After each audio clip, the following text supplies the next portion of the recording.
શ્રીમદ ભગવદ્ ગીતાના બીજા અધ્યાયના 58મા શ્લોકનો અર્થ છે, જેવી રીતે કાચબો પોતાના અંગોને બધી બાજુઓથી સમેટી લે છે, તેવી જ રીતે જે સમયે આ કર્મયોગી ઇન્દ્રિયોના વિષયોથી ઇન્દ્રિયોને બધા જ પ્રકારે સમેટી લે છે, એટલે હઠાવી લે છે, ત્યારે તેની બુદ્ધિ પ્રતિષ્ઠિત બની જાય છે.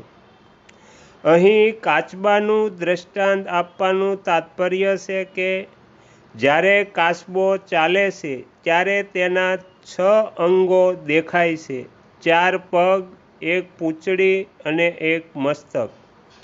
પરંતુ જ્યારે તે પોતાના અંગોને સમેટી લે છે ત્યારે કેવળ તેની પીઠ જ દેખાય છે.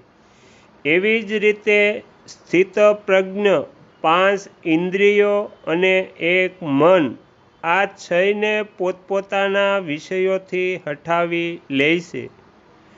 જો તેનો ઇન્દ્રિયો વગેરે સાથે કિંચિત માત્ર પણ માનસિક સંબંધ ચાલુ રહે છે, તો તે સ્થિતપ્રજ્ઞ નથી બનતો.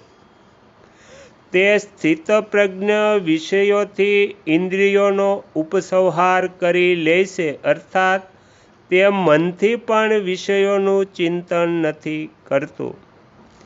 ઇન્દ્રિયોનું પોતપોતાના વિષયોથી સર્વથા હટી જવાથી સ્વતઃસિદ્ધ તત્વનો અનુભવ થાય છે. તે કાળને આધીન, કાળની મર્યાદામાં નથી, કારણ કે તે અનુભવ કોઈ ક્રિયા અથવા ત્યાગનું ફળ નથી. તે અનુભવ ઉત્પન્ન થવાવાળી વસ્તુ નથી. જેવી રીતે આકાશમાં સૂર્ય હોવા છતાં આંખો બંધ કરી દેવાથી સૂર્ય નથી દેખાતો અને આંખો ખોલતાની સાથે સૂર્ય દેખાય છે, તો સૂર્ય અને આંખોમાં કાર્ય-કારણનો સંબંધ નથી, અર્થાત આંખો ખોલવાથી સૂર્ય પેદા નથી થયો.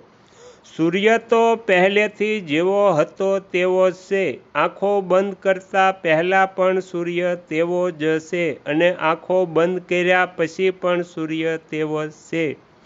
કેવળ આંખો બંધ કરવાથી આપણને તેનો અનુભવ નહોતો થતો. તેવી જ રીતે અહીં ઇન્દ્રિયોને વિષયોથી હટાવતા સ્વતઃસિદ્ધ પરમાત્માનો જે અનુભવ થયો છે, તે અનુભવ મન સહિત